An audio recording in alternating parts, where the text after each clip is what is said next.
नमस्कार दोस्तों, मेरे YouTube चैनल कहानियाँ में आपका स्वागत है। आज मैं आपके लिए लेकर आई हूँ मुंशी प्रेमचंद जी की लिखी कहानी परीक्षा। यदि आपको यह कहानी पसंद आए तो इस चैनल को लाइक, सब्सक्राइब और अपने दोस्तों के साथ शेयर ज़रूर कीजिएगा। तो चलिए इस कहानी की शुरुआत करते हैं। जब रियासत देवगढ़ के दीवान सरदार सुजान सिंह बूढ़े हुए तो परमात्मा की याद आई। जाकर महाराज से विनय की कि दीनबंधु दास ने श्रीमान की सेवा 40 साल तक की। अब मेरी अवस्था भी ढल गई, राजकाज संभालने की शक्ति नहीं रही। कहीं भूल चूक हो जाए तो बुढ़ापे में दाग लगे, सारी जिंदगी की नेक नामी मिट्टी में मिल जाए। राजा साहब अपने अनुभवशील नीति कुशल दीवान का बड़ा आदर करते थे। बहुत समझाया, लेकिन जब दीवान साहब ने न माना तो हार कर उनकी प्रार्थना स्वीकार कर ली, पर शर्त यह लगा दी कि रियासत के लिए नया दीवान आप ही को खोजना पड़ेगा। दूसरे दिन देश के प्रसिद्ध पत्रों में यह विज्ञापन निकला कि देवगढ़ के लिए एक सुयोग्य दीवान की ज़रूरत है। जो सज्जन अपने को इस पद के योग्य समझें वे वर्तमान सरकार सुजान सिंह की सेवा में उपस्थित हों। यह जरूरी नहीं है कि वे ग्रेजुएट हों, मगर हष्टपुष्ट होना आवश्यक है। मंदाग्नि के मरीज को यहाँ तक कष्ट उठाने की कोई ज़रूरत नहीं। 1 महीने तक उम्मीदवारों के रहन सहन, आचार विचार की देखभाल की जाएगी। विद्या का कम परंतु कर्तव्य का अधिक विचार किया जाएगा। जो महाशय इस परीक्षा में पूरे उतरेंगे वे इस उच्च पद पर सुशोभित होंगे। इस विज्ञापन ने सारे मुल्क में तहलका मचा दिया। ऐसा ऊंचा पद और किसी प्रकार की कैद नहीं, केवल नसीब का खेल है। सैकड़ों आदमी अपना अपना भाग्य परखने के लिए चल पड़े। देवगढ़ में नए नए और रंग बिरंगे मनुष्य दिखाई देने लगे। प्रत्येक रेलगाड़ी से उम्मीदवारों का एक मेला सा उतरता।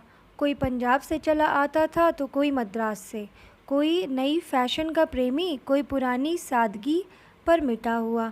पंडितों और मौलवियों को भी अपने अपने भाग्य की परीक्षा करने का अवसर मिला। बेचारे सनत के नाम रोया करते थे, यहाँ उसकी कोई ज़रूरत नहीं थी। रंगीन इमामे, चोगे और नाना प्रकार के अंगरखे और कंटोप देवगढ़ में अपनी सजधज दिखाने लगे, लेकिन सबसे विशेष संख्या ग्रेजुएटों की थी, क्योंकि सनत की कैद न होने पर भी सनत से पर्दा तो ढका रहता है। सरदार सुजान सिंह ने इन महानुभावों के आदर सत्कार का बड़ा अच्छा प्रबंध कर दिया था। लोग अपने अपने कमरों में बैठे हुए रोज़ेदार मुसलमानों की तरह महीने के दिन गिना करते थे। हर एक मनुष्य अपने जीवन को अपनी बुद्धि के अनुसार अच्छे रूप में दिखाने की कोशिश करता था। मिस्टर 9 बजे दिन तक सोया करते थे। आजकल वे बगीचे में टहलते हुए उषा का दर्शन करते थे। मिस्टर बा को हुक्का पीने की लत थी। आजकल बहुत रात गए किवाड़ बंद करके अंधेरे में सिगार पीते थे।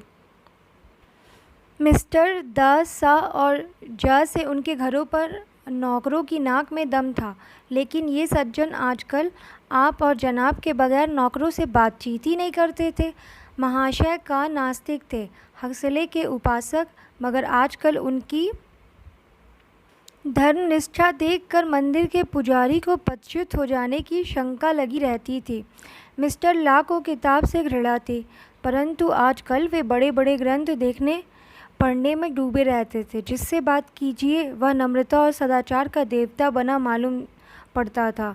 शर्मा जी की खड़ी रात से ही वेद मंत्र पढ़ने में लगते थे और मौलवी साहब को नमाज और तलावत के सिवा कोई काम न था। लोग समझते थे कि 1 महीने का झंझट है, किसी तरह काट लें, कहीं कार्य सिद्ध हो गया तो कौन पूछता है। लेकिन मनुष्यों का वह बूढ़ा जौहरी आड़ में बैठा हुआ देख रहा था कि इन बगुलों में हंस कहाँ छिपा हुआ है।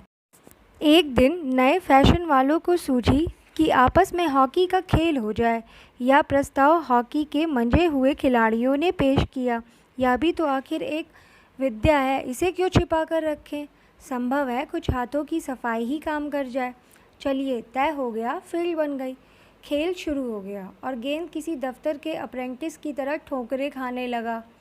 रियासत देवगढ़ में यह खेल बिल्कुल निराली बात थी। पढ़े लिखे भले मानुष लोग शतरंज और ताश जैसे गंभीर खेल खेलते थे। दौड़ कूद के खेल बच्चों के खेल समझे जाते थे। खेल बड़े उत्साह से जारी था। धावे के लोग जब गेंद को लेकर तेजी से उड़ते तो ऐसा जान पड़ता था कि कोई लहर बढ़ती चली जाती है, लेकिन दूसरी ओर के खिलाड़ी इस बढ़ती हुई लहर को इस तरह रोक लेते थे कि मानो लोहे की दीवार है। संध्या तक यही धूमधाम रही। लोग पसीने से तर हो गए। खून की गर्मी आँख और चेहरे से झलक रही थी। हाँफते हाँफते बेदम हो गए, लेकिन हार जीत का निर्णय न हो सका।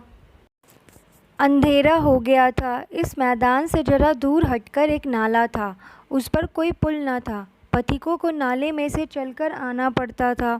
खेल अभी बंद ही हुआ था और खिलाड़ी लोग बैठे दम ले रहे थे कि एक किसान अनाज से भरी हुई गाड़ी लिए हुए उस नाले में आया। लेकिन कुछ तो नाले में कीचड़ था और कुछ उसकी चढ़ाई इतनी ऊंची थी कि गाड़ी ऊपर ना चढ़ सकती थी।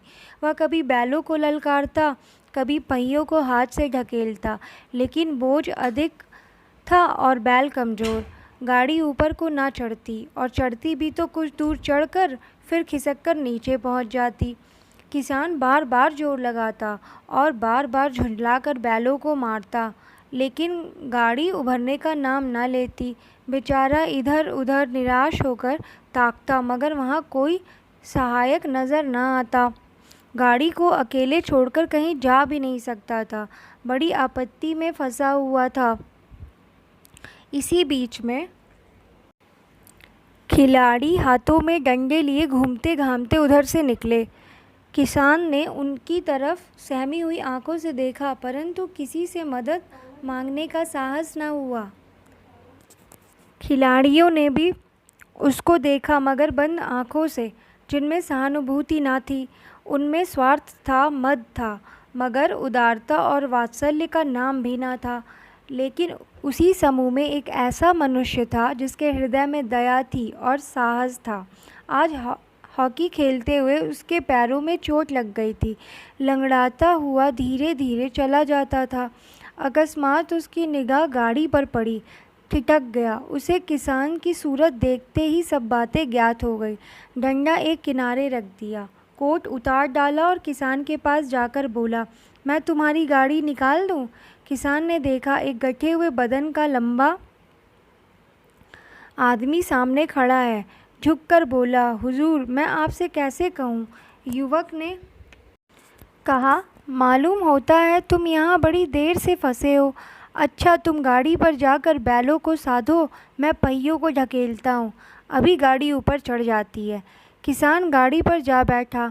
युवक ने पहिए को जोर लगाकर उकसाया। कीचड़ बहुत ज़्यादा था। वह घुटने तक ज़मीन में गड़ गया, लेकिन हिम्मत न हारी। उसने फिर जोर किया। उधर किसान ने बैलों को ललकारा। बैलों को सहारा मिला, हिम्मत बन गई। उन्होंने कंधे झुकाकर एक बार जोर किया तो गाड़ी नाले के ऊपर थी। किसान युवक के सामने हाथ जोड़कर खड़ा हो गया। बोला, महाराज, आपने आज मुझे उबार लिया, नहीं तो सारी रात मुझे यहाँ बैठना पड़ता।